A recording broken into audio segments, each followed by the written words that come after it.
Gracias por continuar con nosotros. Como anunciáramos hace un momentico, en escena doña Nidia Paulino, doctora, politóloga, con una expertise en el área de la ciencia de la comunicación política. Bienvenida, Nidia. Espero que este espacio sea suyo a partir de este momento. Muy buenos días, Ángel. Qué bueno de verdad estar acá contigo, que como que casi nunca logramos tener una conversación ahí de unos cuantos minutos, pero de verdad es un placer para todos tus videntes, podríamos decir, estar acá con ustedes.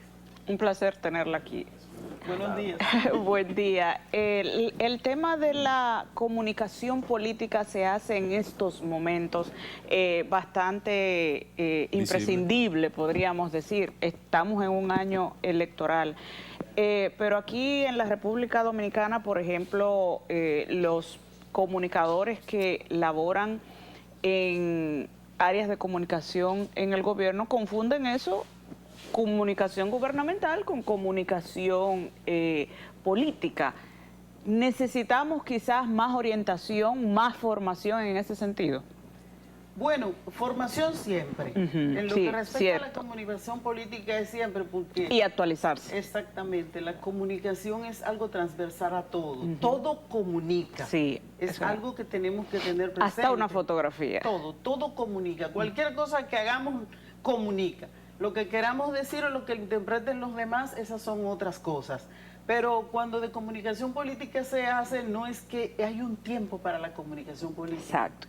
La comunicación política es siempre, permanente, al igual que la comunicación de gobierno, que son dos cosas muy distintas.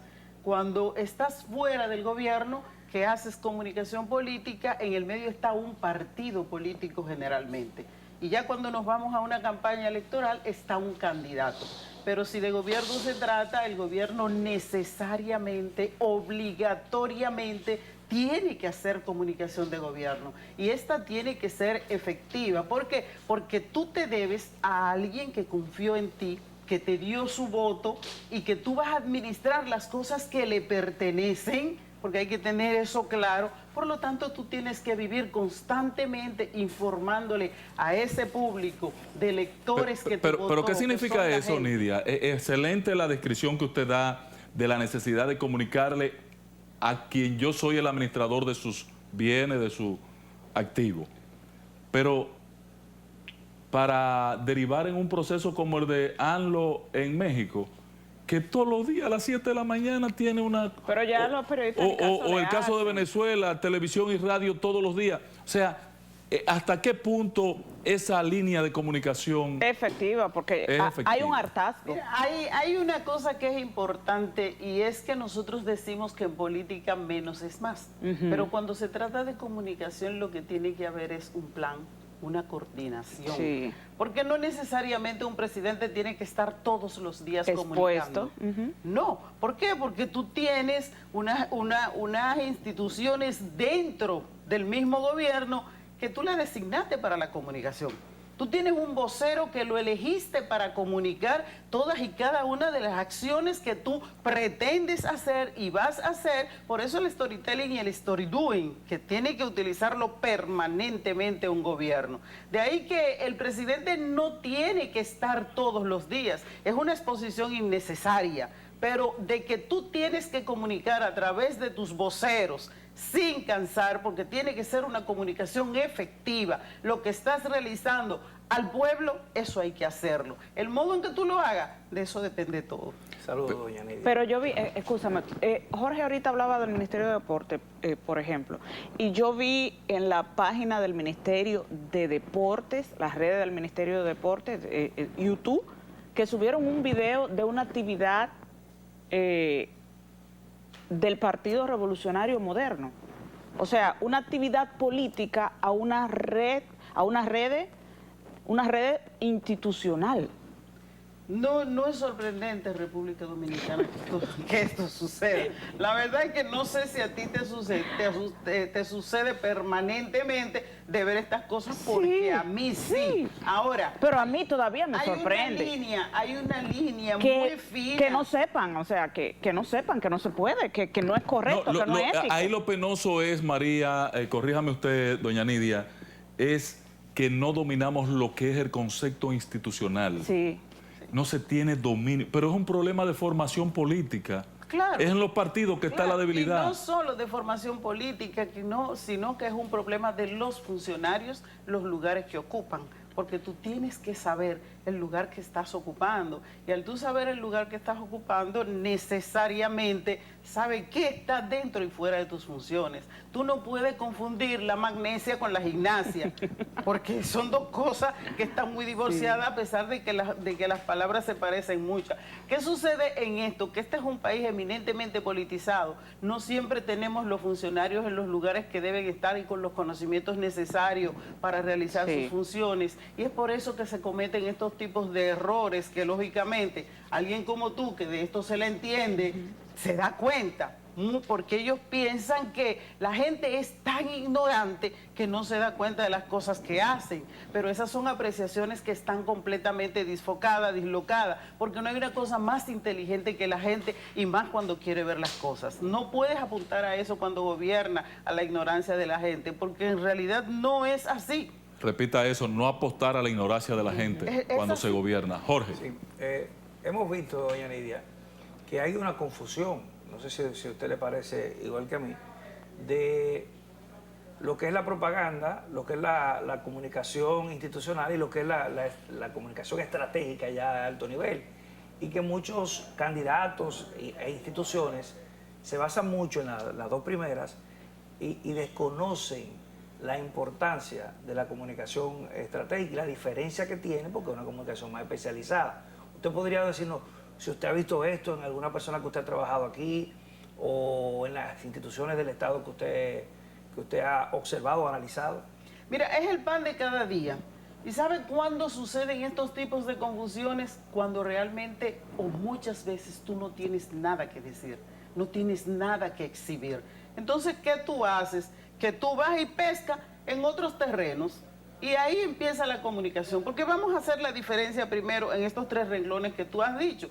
La comunicación estratégica es algo, como has dicho tú, de muy alto nivel, porque tú haces un programa, tú haces unos estudios para poder implantar este programa que estás haciendo. Hablabas antes del programa de barrio, Volvamos al Barrio y todo esto. Es una iniciativa del Ministerio de Interior y Policía que ahí mismo se coló el Ministerio de Deporte, porque a los dos parece que le interesa el mismo programa. Pero al inicio es una iniciativa del Ministerio de Deporte que quiere volver al barrio.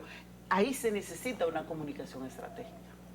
¿Por qué? Porque es una iniciativa que tiene que ver con uno de los renglones principales de un país, que es la seguridad. Ahora, tú tienes que individuar tu público, a quién te vas a dirigir, qué es lo que está sucediendo, explicar por qué es necesario que tú pongas en acción este proyecto, y claramente al tú hacerlo tienes que segmentizar, microsegmentizar, para saber qué tú le vas a decir a las personas en ese momento sobre la información de lo que tú vas a hacer. Porque es un programa en el cual vas a necesitar la cooperación indispensable de la gente. Sin eso no vas a poder hacer el programa. Ahora, cuando el Ministerio de Deporte quiere unirse a este tipo de programa, ya hay otro tipo de cooperación que tiene que hacer, porque va dirigida incluso a otro renglón, y con otro renglón en cuanto a la calidad de lo que el deporte puede llevar como un plus a esto del barrio seguro, que es ocupar esos jóvenes que están, y ahí tú creas tu narrativa para darle las explicaciones de por qué te estás uniendo a ese proyecto. Ahora la publicidad es otra cosa, porque la publicidad, señores, no es lo que vemos en la televisión, lo que vemos en las redes sociales. La publicidad son esas grandes vallas que ponemos en la calle, son lo que utilizamos generalmente en campañas electorales, algunos volantines que damos. A esto se le puede llamar así. Pero cuando se trata ya de una publicidad bien cuidada, en la que tú tienes un mensaje, que tienes que cuidar esa historia que estás contando, hay una investigación de por medio que debiste haber hecho para eso. Contrariamente, no resulta efectivo. Doña Nidia, entremos al tema electoral político del país, donde usted tiene expertise, ha sido asesora de campaña y parte de su vida académica también está orientada en ese sentido. ¿Qué rol juegan las encuestas en este momento en el país? Hemos visto cómo ha proliferado en los últimos días, estamos ya a un año de las elecciones. Son encuestas de posicionamiento, de inducción. Para crear tendencia, para que la gente se haga una idea. Bueno, cuando vamos a hablar de encuestas en República Dominicana y en muchos países también, no se crean que es una cosa que suceda solamente aquí, ¿eh? Pero hay algo que tenemos que decir antes de iniciar esto, y es que hay una gran competencia en la cual la percepción le ganó la carrera a la realidad. Así es. Eso es algo que no podemos Pero desmentir. en la actividad política la percepción es el 70%. Es importante. Sí. Claro, por eso es que ustedes ven el proliferar de estas encuestas, y además hay una cosa interesante en este país, y es que hasta los mismos que se encargan de hacerlo, con todo respeto, porque hay muchas firmas con las cuales yo me quito el sombrero y que también trabajo, que son muy creíbles. Pero cuando tú te piensas que lo que importa en una encuesta y no se lo dice a la gente son simple y llanamente los números, estás equivocado. Eso para crear opinión en un determinado momento va muy bien en cualquier estrategia que tú diseñes, pero cuando esto sofoca, cuando esto es demasiado, cuando no se respeta la minuciosidad con que debe ser hecha cada uno de estos estudios, porque atención, las encuestas son estudios de investigaciones muy minuciosos que utilizamos los consultores políticos para hacer estrategia, porque con esto tú llegas a ver cuál es el momento y el contexto en que está viviendo la sociedad, tanto social, económico como cultural. Esos estudios los hacemos para eso, y ya cuando entramos en el marco de la cualitativa, que es para ver y analizar cómo es el candidato, cómo la gente la quiere, si en realidad podemos hacer un proyecto de candidatura con ese candidato. Pero si nos quedamos en la cuantitativa y el utilizo y uso que se le da en República Dominicana, la verdad es que ellos están contribuyendo a que la gente no crea en ella. Esto, lógicamente, algo tan importante, una herramienta tan importante como esta pierda una credibilidad. Y de ahí puedo decirte una cosa, como vivimos en un país que hace 5 o 6 meses hicimos un censo y todavía no sabemos los resultados, cuando estamos con una tecnología a la vanguardia en este país, donde nosotros podríamos estar listos para utilizar y utilizarlo bien, el voto automatizado. Eso mismo. Pero también eso se lo entraron a la gente de que es algo negativo, que no, son herramientas que te ayudan a que los procesos sean más rápidos, incluso más transparentes, y darle un mejor uso a esos tipos de herramientas que nos están llegando a la mano. O sea, que ese bombardeo de encuesta en este momento, dañino, que una dice una cosa, otra dice otra, la gente no sabe ni en qué confiar. Hubo una encuesta que era una de las encuestas más creíbles de la República Dominicana, que es la Gallup, que mientras estuvo saliendo en el periódico Hoy, todo fue magnífico, pero luego salió por otro medio de comunicación y los cuestionamientos han sido duros. ¿Sabe qué es lo que sucede con esto? Cuando su propio creador ha dicho que sí, que no, se vivió una situación que yo no la había visto nunca.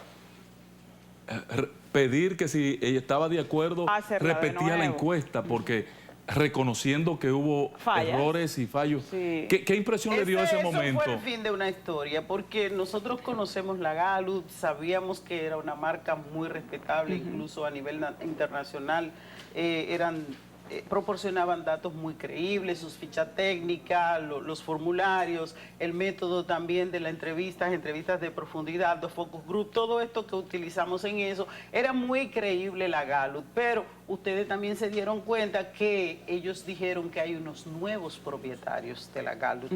Sí, sí. Ahora, cuando la Gallup se ve que utilizaba su firma encuestadora para un tipo de trabajo y de informaciones, lo que nos llegó hasta nosotros en esta nueva firma encuestadora era que la encuesta fue hecha para posicionar un número ahí y decir que este es el número, aprovechando lógicamente de la credibilidad que había mantenido la Gallup en todos sus años. ¿Qué le pareció a usted ver, hablando de cualidad, qué le pareció a usted ver una referencia de una recomendación que se usa mucho en las encuestas cualitativas para darle orientación al que estaba debajo, al que paga o al que ordena las encuestas? Y que este párrafo tenía una orientación hacia el gobierno que tenían que cambiar la forma en que la gente lo veía, de que Así era es. un gobierno de élite, de Lo que popis. se usa en la cualitativa es que se tamiza la pregunta y debajo de cada respuesta de la gente Una recomendación. se da una recomendación para que vaya asumiendo estrategias de campaña. No O sea que- solo una, eso es lo que ustedes logran ver. Pero, por ejemplo, una encuesta como la que nos presentó la Galo, tú tienes cientos y cientos de páginas, porque la recolección de los datos es una cosa, pero después el experto o los expertos, donde están Tamiza. sociólogos, economistas, tabulizar todo eso. hay un gran Tabular. número de personas detrás a analizar esos datos que se toman horas y horas y horas, señores. Y no es que se inventan nada. Ahora, ¿qué sucede? Que sí, cuando se terminan de cocinar, como le decimos nosotros, esos datos, lógicamente vienen las recomendaciones. Pero en una encuesta cualitativa, las mismas preguntas te dan las indicaciones de qué es lo que tú tienes que arreglar, qué es lo que de verdad está bien, qué es lo que la gente acepta y qué es lo que la gente no acepta. Esta fue una de las tantas cosas que se podrían decir solamente con el marco del formulario que se utilizó para hacer esta encuesta. Pero Sí. al colarse con la recomendación para el gobierno, ¿qué significado tiene esto? No, porque todas las encuestadoras lo hacen y te dan estos consejos de qué es lo que tú tienes que cambiar, en qué es que tú Pero- vas a Pero hacer, cuando qué es lo que cuando tienes que soy arreglar. yo, por ejemplo, Ahora, que la Esa es la mando a recomendación hacer. directa para el cliente, no Exacto. para el público. directa Exacto. para el cliente. No sé obviamente. ni siquiera por qué salió eso ahí, porque generalmente cuando haces Eso generó publicaciones de suspicacia y encuesta, duda. ya este es otro marco que tú se la presentas al cliente y le pones recomendaciones Sí. de las cosas que debe cambiar. Ahora, el hecho de que ellos le hayan puesto al gobierno y lo hayan querido hacer público, porque hay que quererlo hacer ¿Usted cree que público, se atención, claro que sí, eso fue querido hacer público. Eso desmonta, eso que tú lo viste en letra pequeñita, eso desmonta todo lo anterior. Exacto. No, Ahí- y le ahí- da- y ahí cuida estuvo la el empresa y problema. cuida el resultado. Claro que Ahí la sí. cuida. Ahí la empresa está diciendo, miren, que los datos, porque lo desmonta por un lado y por otra la empresa quiere ganar en credibilidad. Miren, yo le estoy diciendo a ellos que tienen este problema y que tienen que arreglarlo. Por lo tanto, tú piensas, wow, si le dijo eso al gobierno, quiere decir que los otros datos que me está dando deberían ser creíbles y Claro, son verdaderos. claro. Porque hay que ver la interpretación que se le dan a esos tipos de cosas. No fue un error, entonces. Claro que no, hay errores en eso. Es todo fríamente calculado. No vas a publicar cosas que tú no quieres que la gente no vea. Y entonces- No se te Gente que escapan sabe de cosas. eso, gente que sabe de eso. No se te escapan cosas en una encuesta. Y entonces, yo no puedo hacerlo. Y entonces, como consultora. ¿por qué este señor llama a una emisora sorprendido con lo que pasó y dice que él no sabía nada de eso, que está dispuesto incluso a repetir la encuesta? Mira, lo que se cuenta detrás es que él tenía mucho tiempo alejado de esto. Ok. Sí, Que de pronto- él lo reconoce que se había retirado prácticamente. Exactamente. De pronto, tú estás mucho tiempo, tú has hecho cabello por todo el tiempo a la gente en un salón de belleza, pero llega el momento en que tú no estás al día con todos los productos nuevos que han llegado, que ya. la queratina, Ok. que la proteína, todo eso para ponerle al cabello, porque ya tú estás retirada y estás en tu casa. Pero hay una crisis.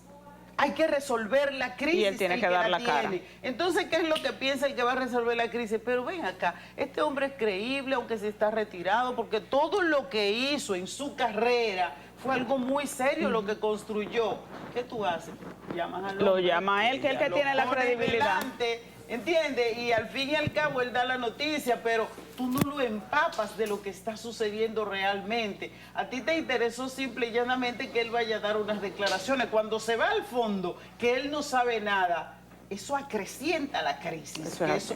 Su papel o su rol que jugó en esto, en vez de resolver la crisis, acrecentó la ¿Cuándo crisis. usted vuelve, doña Por eso hay que Doña- tener doña- mucho Sí, cuidado. tenemos que Doña seguir Lidia, hablando. se nos quedó del pendiente presidente, la cumbre mundial, se nos quedó pendiente el presidente y las redes. el presidente y las redes y su presencia prácticamente Tiene él que volver es pronto. campaña permanente. El tema de... Señores, las redes redes son buenas, las redes no son malas. El problema es que las redes las hemos utilizado como algo que no es para eso. El Así, marketing. las redes es un territorio para conversar, para dialogar, para intercambiar ideas, no para dar mandatos y comunicar así. Por eso cada una tiene su especificación. Claro. Si tú vas a Twitter, ahí tú encuentras gente donde hablas de temas específicamente políticos y de cosas muy sofisticadas y especializadas, lo mismo que en Twitter, en TikTok. Hay que estar en todas. Gracias, de eso doña. no hay duda. Hay que estar en todas y más cuando se hace política. Gracias, dama. Doña Nidia Paulino, doctora, politóloga, consultora de comunicación política y la verdad que una admirada profesional de este sector. Gracias, doña. El gusto es mío. Señores, para María de los Ángeles, para el buen amigo Jorge Minaya, para mí un gran placer estar con ustedes. Nos vemos mañana.